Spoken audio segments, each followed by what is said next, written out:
Hey everyone! I just want to talk to you about something I've read recently. It's called Becoming by Michele Obama.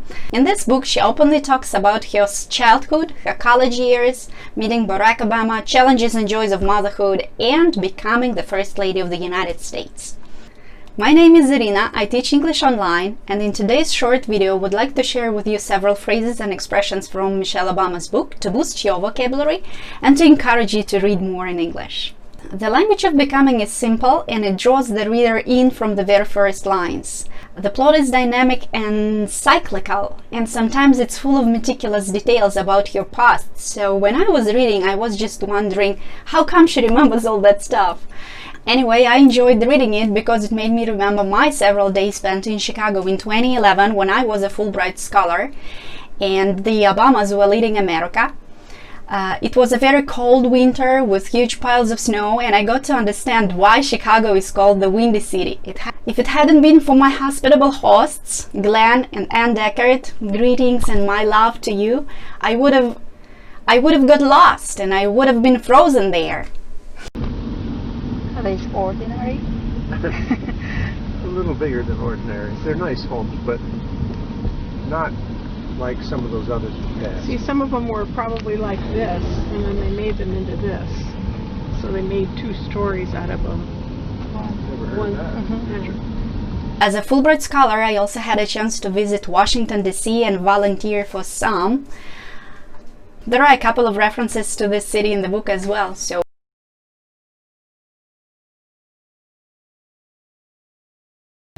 вот мы в Вашингтоне. Там, где бежал Форест Гамп, это Линкольн Мемориал. И идем посмотреть внутрь. Идем посмотреть, да.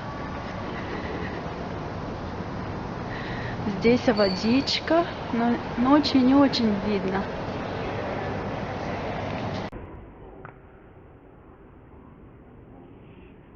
My several days and nights in the capital were something, but that's a different story. As I told you, the plot of the book is dynamic and the language the author uses is also very interesting. Bookish words are mixed with colloquial expressions, and this creates a kind of mixed feelings about the language. So our first phrase in today's lesson is about feelings. Let's have a look at some sentences. Antsy both at home and at work, we booked a modest hotel room near Waikiki Beach and started counting down the days. The expression we're interested in is feeling antsy.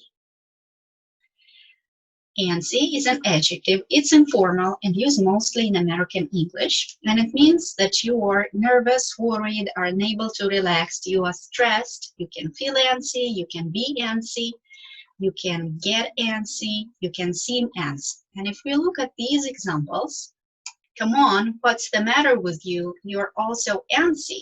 So you are stressed, you are nervous. My men are getting cold and antsy. She's feeling antsy, she's uneasy, restless.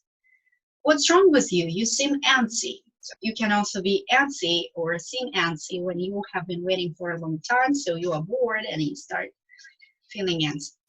Come on, what's the matter with you? You're so antsy. Men are getting cold, they're getting antsy, over. No, I'm feeling antsy tonight. I'm sorry. What's wrong with you? You seem antsy. Second sentence. With a sinking heart, I watched as Barack jumped into action, rebooking our flights to leave the following day, pulling the plug on our vacation. Here we have several expressions. First one is with a sinking heart. So it means with great sadness, sadly. And we can also say with a heavy heart. Another interesting expression is that Barack jumped into action. So he started acting, he started doing something immediately.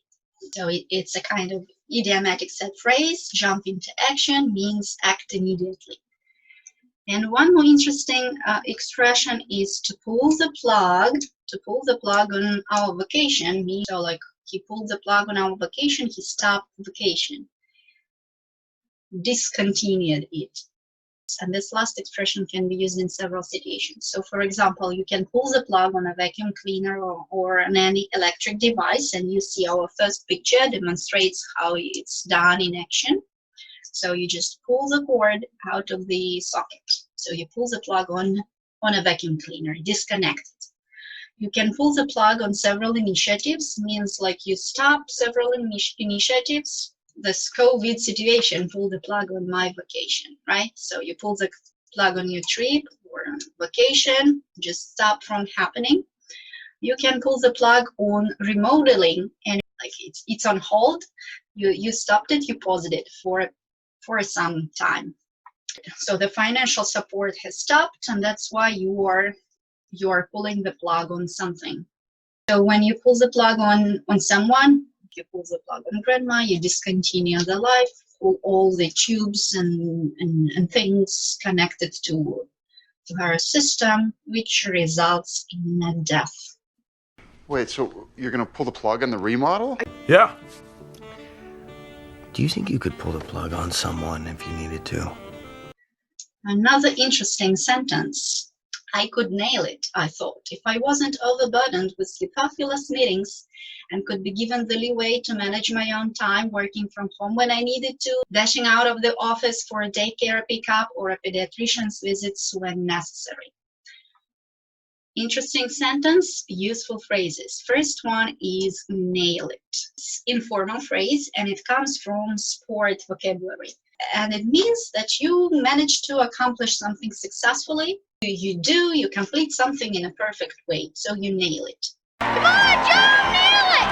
Nail the can, nail it! And they nail it! Unbelievable performance! If I wasn't overburdened with superfluous meetings, superfluous, very interesting adjective, very descriptive, I would say, redundant, unnecessary, not needed, not wanted. It could be given the leeway. So the leeway means freedom to move within some certain limits. Leeway.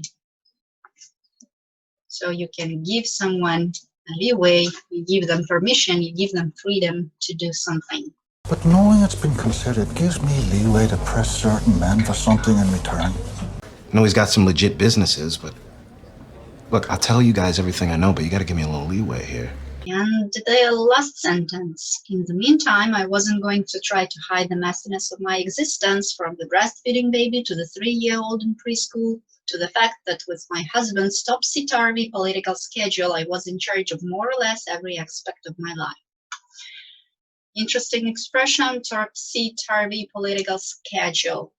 It's again informal adjective, which is used to describe some disorganized state or process, chaotic process, disorganized. You can use this adjective to describe like topsy-turvy life, disorganized life, topsy-turvy room, when everything is a mess in your room, and so on.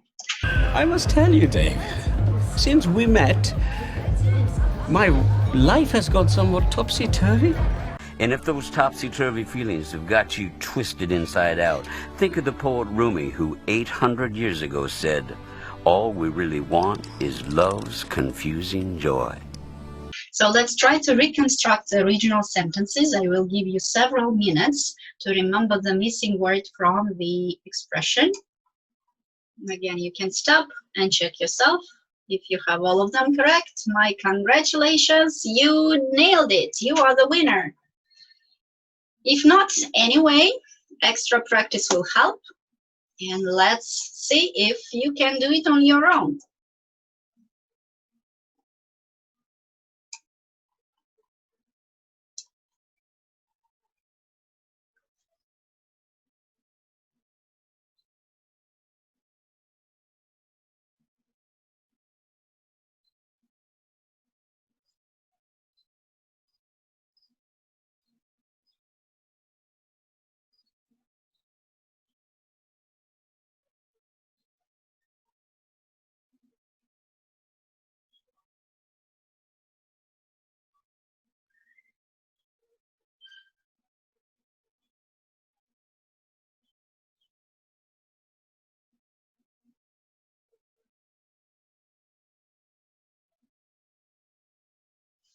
That was it for today. You boosted your vocabulary. I motivated you to read Michele Obama book, Becoming, or just read anything that you enjoy, anything you're interested in English. Don't waste this summer.